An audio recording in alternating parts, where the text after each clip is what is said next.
more you tighten your grip, Tarkin, the more star systems will slip through your fingers. Not after we demonstrate the power of this station. Hello and welcome to this tutorial on how to play Warhammer 40,000 2nd Edition, where we will be looking at all the main rules for 2nd Edition in a series of separate videos. If you are an experienced 40k player, you will be familiar with the vast majority of the concepts, and it should be fairly quick to learn. The main rulebook itself has a more detailed and convoluted presentation to its rules, often with detailed written examples. So, for our purposes, we will be using our trusty Battle Bible as a template. As always, I am your humble servant, Bob. In today's episode, I will guide you through the game setup and army selection for your games of 2nd Edition. Let's begin. Before you start any game of 2nd Edition, you will need to go through the following steps. It is worth noting the recommended points of values to your relative gaming area.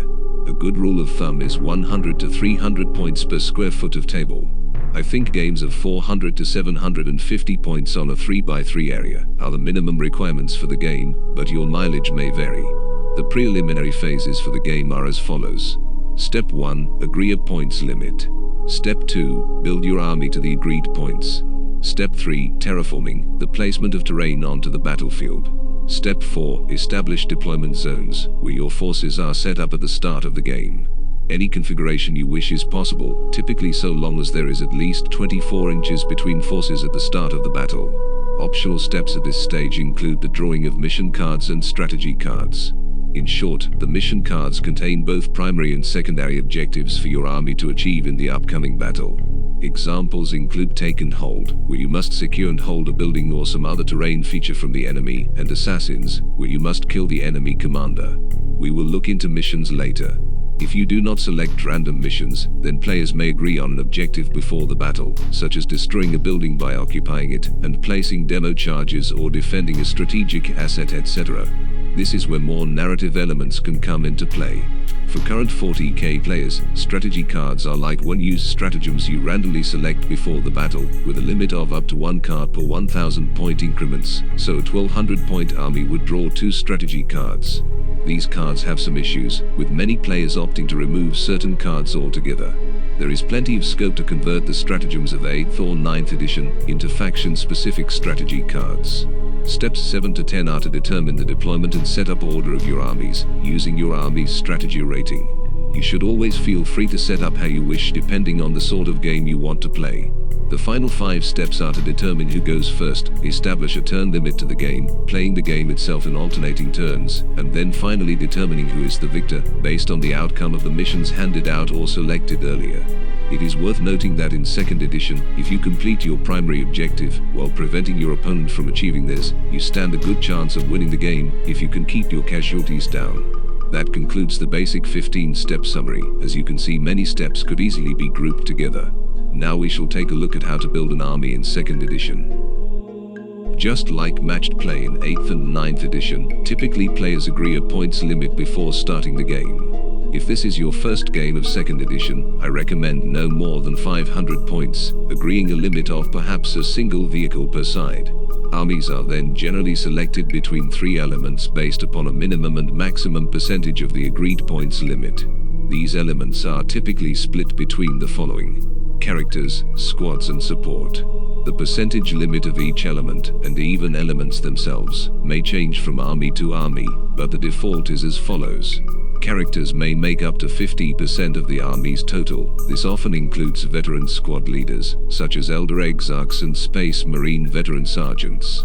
However, I would personally reduce this down to 25%, as Hero Hammer is very much a thing in 2nd Edition, and can be easily exploited.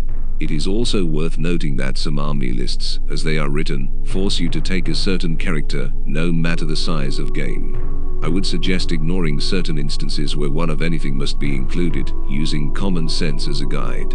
Lastly, I'd suggest a limit on special characters, perhaps up to 1 per army, but this is up to you. Squads must make up at least 25% of the army. Unlike later editions, there is no distinction between elite units or more basic units. 2nd Edition provides a lot of freedom when building an army, but that freedom should be tempered with common sense, especially if following the rules as written. For example, it is easy to field multiple units of 5 orcs, each with 2 heavy weapons, for maximum firepower. However, I would temper any such notion with verisimilitude in mind. Personally, I find adjusting army lists and statistics is a very important aspect of making the most out of 2nd edition, avoiding cheese as much as possible. Finally, up to 50% of the army can be made up of support elements. Usually this includes vehicles, from dreadnoughts to transports and mainline battle tanks, etc. It also includes any allied forces.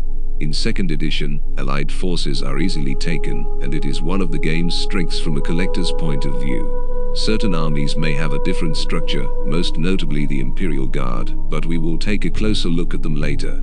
That concludes our look into setting up a game and army selection.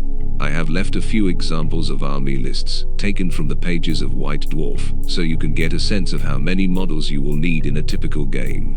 Next time we will look at the general rules of the game, going over statistics and weapons. Thanks for watching.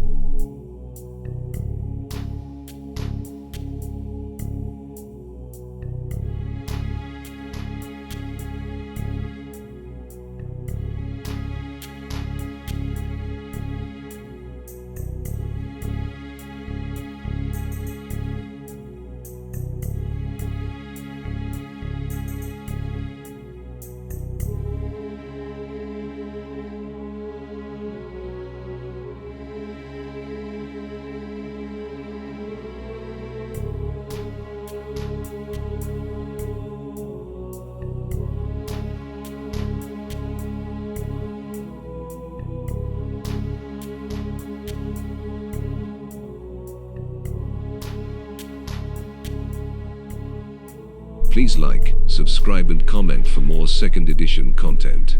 Praise be to the Omnissiah.